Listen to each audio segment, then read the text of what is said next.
Hi friends, வணக்கம். ஆஹ் இந்த video part 2 யோகாசனம் பற்றின ஒரு புரிதல்.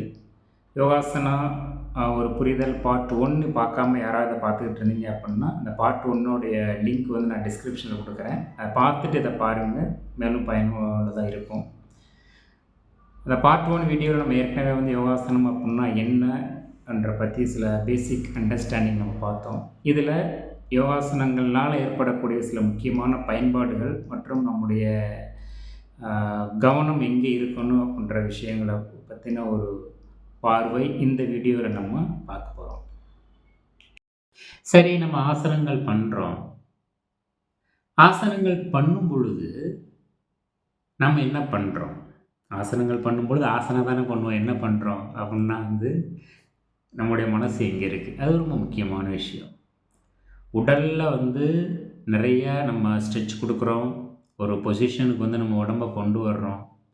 ஆனால் அதே சமயத்தில் நம்முடைய மனது வேறு எங்கேயாவது இருந்துச்சு அப்படின்னா, வேறு ஏதாவது எண்ண ஓட்டங்கள் இருந்துச்சு அப்படின்னா, அந்த ஆசனங்கள் நம்ம கை கொடுமா அப்படின்னா இல்லை.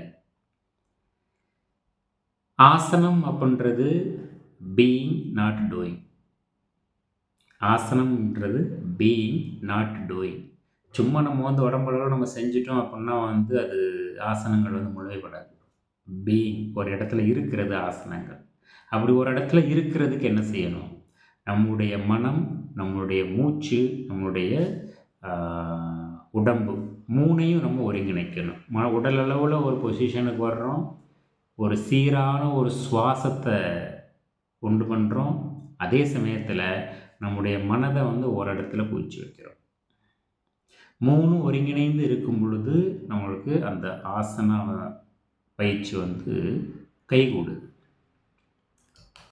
இந்த மாதிரி உடம்பை ஒரு இடத்துல நிலையாக வைத்து செய்யக்கூடிய ஆசனங்களில் நிறைய பெனிஃபிட்ஸ் இருக்குது. மிக ஒரு முக்கியமான ஒரு வித்தியாசம் மற்ற உடற்பயிற்சிகளுக்கும் யோகாசனங்களுக்கும் உள்ளது. மற்ற உடற்பயிற்சிகள் நிறைய மூமெண்ட் இருந்துக்கிட்டு இருக்கும். ஆனால் யோகாசனங்களை பொறுத்த வரைக்கும் மூமெண்ட்டு கிடையாது. ஒரு இடத்துல நிலையாக இருக்கும்.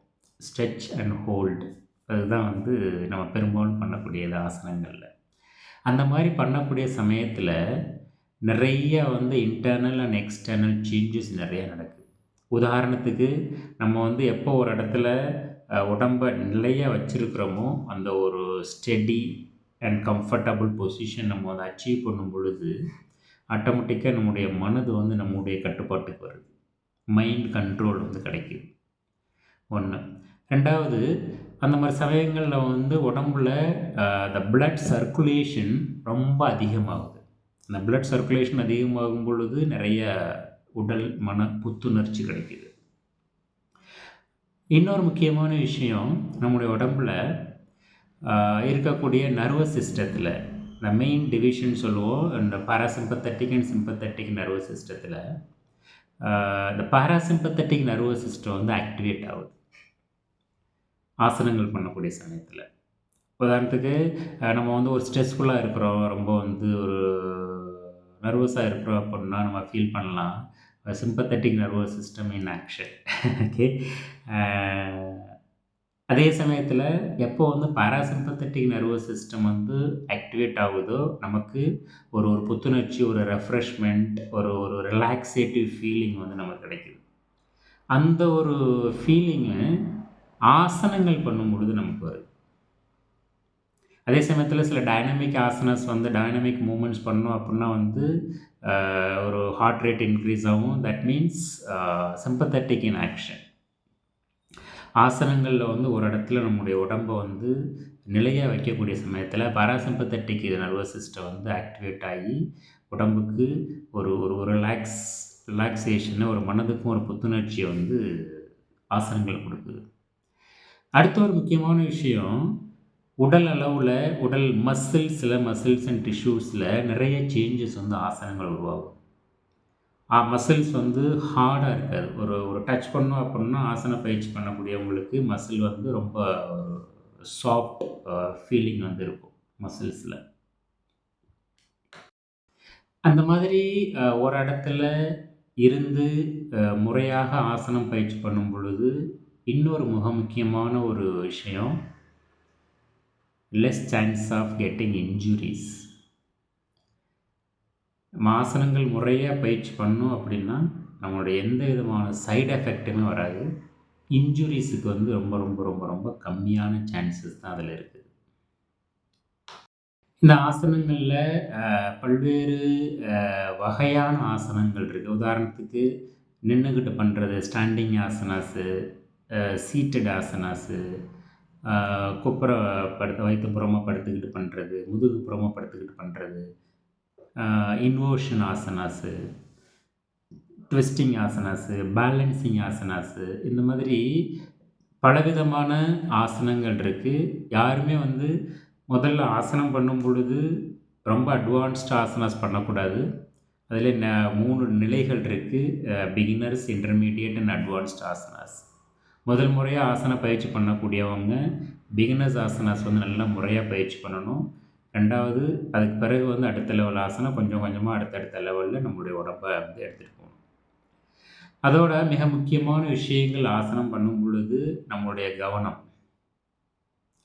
நான் முன்னாடியே சொன்ன மாதிரி அதுக்கு ஒரு சில டெக்னிக்கை வந்து நம்ம வந்து ஃபாலோ பண்ணலாம். உதாரணத்துக்கு மூச்சை கவனிக்கிறது, ஏதாவது ஒரு குறிப்பிட்ட உடம்பினுடைய பகுதியை கவனிக்கிறது, நம்ம திருஷ்டின்னு சொல்லுவோம்.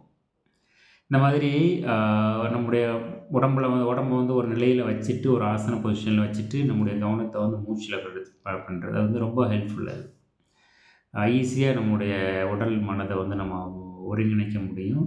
மூச்சு காற்றை வந்து நம்முடைய ப்ரீதிங்கை ஒரு பாலமாக பயன்படுத்தி மனதையும் உடலையும் ஒருங்கிணைக்கிறதுக்கு நம்ம முயற்சி பண்ணணும் ஆசன பயிற்சிகளில். இன்னமும் வந்து நம்முடைய பார்வை நம்ம ஐஸ் க்ளோஸ் பண்ணிட்டு கூட பண்ணலாம் சில ஆசனங்களில். பெரும்பான்மை ஆசனங்களில் பிகினர்ஸ் நிலையில் இருக்கக்கூடியவங்களுக்கு கண்களை மூடி பண்ணக்கூடிய ஆசனங்கள் கொஞ்சம் சேலஞ்சிங்காக இருக்கும். மெடிடேட்டிவ் ஆசனாஸ்லாம் வந்து கண்களை மூடி ஈஸியாக பண்ணலாம். ஆனால் வந்து சில ஸ்டாண்டிங்கில் பண்ணக்கூடிய ஆசனம் எல்லாத்துலேயுமே கண்களை மூடி பண்ண முடியாது, பண்ணவும் கூடாது ஆரம்பத்தில். ஏன்னா வந்து ஒரு இம்பேலன்ஸை கிரியேட் பண்ணக்கூடிய சான்சஸ் இருக்குது. அதை அவாய்ட் பண்ணுறதுக்கு என்ன டெக்னிக் அப்படின்னா வந்து திருஷ்டி பயன்படுத்தலாம். திருஷ்டி அப்படின்றது நம்முடைய ஐஸை வந்து நம்முடைய பார்வையை எங்கே நம்ம வைக்கிறோம் அப்படின்றது. உதாரணத்துக்கு கைகள் மேலே தூக்கி இருக்குது அப்படின்னா நம்ம கைகள் நோக்கி பார்க்கலாம். அது வந்து நம்ம கட்ட விரல்கள் நம்ம பார்க்கலாம். அங்குஷ்டம் மத்து திருஷ்டி அப்படின்னு சொல்லுவோம். கைகள் முன்னாடி நீட்டி இருக்கு அப்புறம் நம்ம கைக்கு பார்க்கலாம். ஹஸ்தாகிர திருஷ்டின்னு சொல்லுவோம். மேலே பார்த்துருக்கோம் அப்படின்னா நம்முடைய புரு மத்தியை பார்க்கலாம். இல்லை வந்து கீழே குனிகிறோம் அப்படின்னா நம்முடைய மூக்கு நுனியை பார்க்கலாம். இந்த மாதிரி ஒரு திருஷ்டியை பயன்படுத்துறது மூலமாக நம்முடைய கவனத்தை சிதறாமல் ஒரு இடத்துல நம்மளால் ஒருங்கிணைத்து வைக்க முடியும். இந்த காணொலியில் முடிந்த அளவுக்கு ஆசனங்களை பற்றி ஒரு பேசிக் இன்ட்ரொடக்ஷன், அதனுடைய விஷயங்களை பற்றி நான் பேசியிருக்கிறேன். என்னுடைய அடுத்த காணொலியில் ஆசன ப்ராக்டிஷ்னருக்கு இருக்க வேண்டிய சில முக்கியமான குவாலிட்டிஸ், சில முக்கியமான கைட்லைன்ஸ் பற்றி நான் அடுத்த ஒரு வீடியோ போடலான்னு இருக்கிறேன். அடுத்தடுத்து என்னுடைய வீடியோக்களை நீங்கள் தொடர்ந்து பார்க்குறதுக்கு நீங்கள் செய்ய வேண்டியது நன்றி, வணக்கம்.